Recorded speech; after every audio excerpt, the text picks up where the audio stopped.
जय श्री राम सभी भक्तों को। जय माता की। फिर एक नई वीडियो के साथ हाजिर हो गए हैं और आज की जो हमारी वीडियो है इसमें आप बताइए, किसी भगत का ये सवाल है और वो राजस्थान से हैं। वो कहते हैं कि आप कितने परसेंट मानते हैं कि बालाजी से संकट कटता है? बिल्कुल 100% कटता है या नहीं कटता है? क्योंकि वो कहते हैं कि हम बहुत सालों से जा रहे हैं, हमारा जो है निवारण नहीं हुआ है, हमारी जो परेशानियां हैं वो वैसी की वैसी है। क्या हमारे अंदर कोई कमी है या बालाजी हमारे संकट नहीं काट रहे हैं? तो आज की वीडियो इसी विषय पे होने वाली है, अंत तक बने रहना, तभी आपको सारी वीडियो समझ में आएगी। अगर वीडियो अच्छी लगती है तो लाइक करें, शेयर करें, कमेंट करें। चैनल पे पहली बार हैं तो चैनल को भी जरूर सब्सक्राइब करें। चलिए शुरू करते हैं आज की वीडियो। जय श्री राम।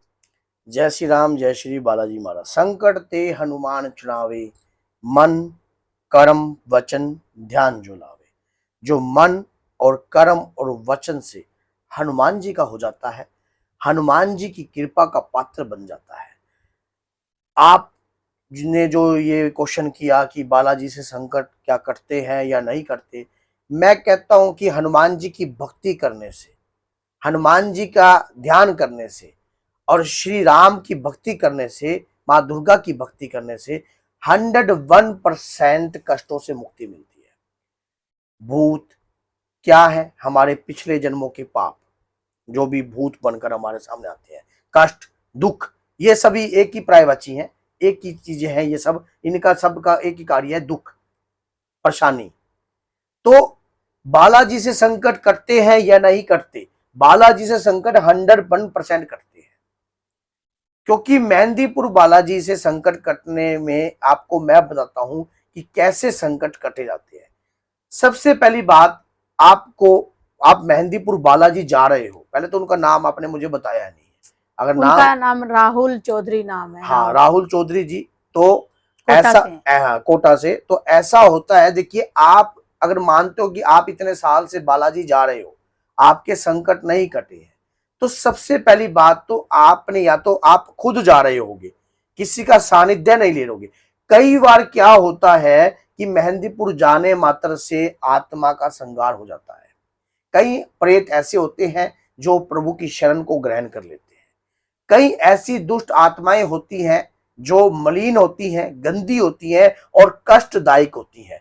और कुछ ऐसा भी होता है कि आपके संकट में, मान लो आपके जीवन में धक्के लिखे हो 15 साल, और बालाजी जाने से अगर वो 15 साल की हाफ सेंचुरी हो जाए, मान लो 7 साल हो जाए, और अगर आप उसमें भक्ति करते हो, भक्ति को और प्रवेश कर देते हो और पूजा पाठ कर्म प्रवृत्ति को करने लग जाते हो, अच्छे सदमार्ग पे चलने जाते हो, तो इसी प्रकार से जैसे किसी कैदी की सजा 20 साल होती है, उसके अच्छे व्यवहार के कारण उस सजा को वो घट जाती है, और जब वो सजा घट जाती है तो वो कैदी जो है जल्दी रिहा हो जाता है। इसी प्रकार से जो संकट आपके घर में है या आपके घर में प्रवेश करा है, और उसी कारण वो संकट को आपने खुद ने हैवी किया।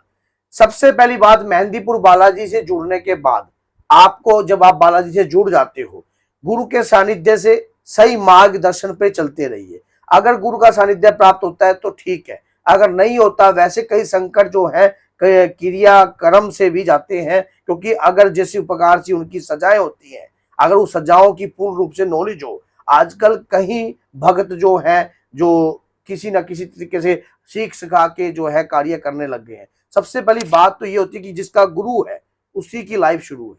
गुरु की कृपा से जो है बहुत जल्दी शीर्ष संकट कटता है, क्योंकि किस पोजीशन में आ गया है, किस स्थिति में आ गया है, कैसा आ गया है, क्या संकट कटने के बाद हमें क्या कार्यक्रम करने चाहिए, ये सारा कुछ जानना चाहिए। मैं कहता हूं कि एक प्याज तक छोड़ने की व्यक्ति के अंदर हिम्मत नहीं होती है। अगर किसी को कह दे कि आप प्याज ना खाओ, वैसे कि प्याज खाने से कुछ होता नहीं है। कभी मैं आपको आज ये बात बता रहा हूं, मैं सोम बालाजी की चौकी लगाता हूं, लेकिन फिर भी ये बात बोल रहा हूं, प्याज एक तामसिक विकार है।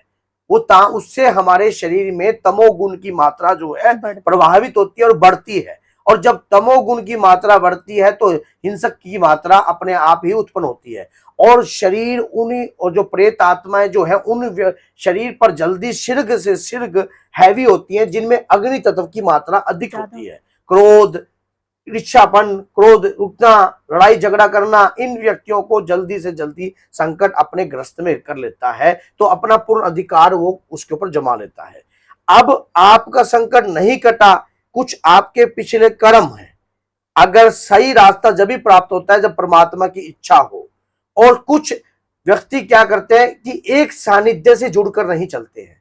उन्हें क्या होता है कि वो लॉस और प्रॉफिट, वो मेहंदीपुर पहला गेड़ा लगाएंगे, अकेले लगाए, कुछ हुआ ठीक है, थोड़ा बहुत आराम हुआ, कभी किसी के साथ दोबारा फिर चले गए, फिर किसी और के साथ फिर चले गए, फिर किसी और के साथ फिर चले गए। ऐसे संकट नहीं कटता है। संकट कटता है सही सानिध्य से, विश्वास से, अपने इष्ट के प्रति पूर्ण रूप के समर्पण से। बाबा संकट काटेंगे, लेकिन जब तक आप जगोगे नहीं। बाबा आपको भी जगाना चाहते हैं, क्योंकि आप एक संकट से पैंडा छुड़वा लोगे, एक संकट से अपना पीछा छुड़वा लोगे। क्या संकट दोबारा ना आए इसकी क्या गारंटी है?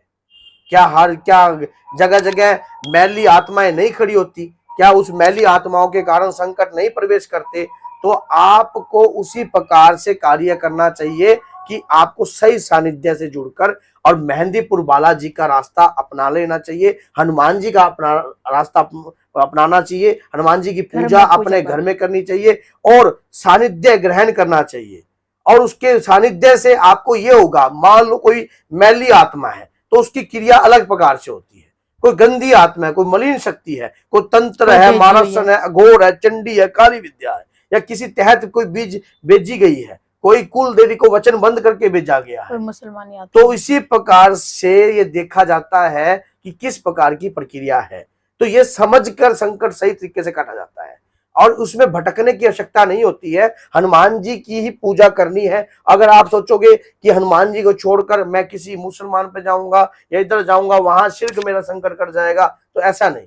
या किसी और चौकी पे जाऊंगा वहां शिर्क कर जाए। आपको एक इष्ट धारण कीजिए, एक गुरु धारण कीजिए, उसके सानिध्य से जुड़कर आप वही कार्य करने लग जाइए जो बाबा की कृपा जिससे प्राप्त होती है, बस। ताकि बाबा की कृपा हमारे ऊपर प्राप्त हो जाए और भविष्य में कोई हमें चुनौती ना दे सके। तो बोलिए जय सीताराम, जय श्री बालाजी महाराज, जय माता।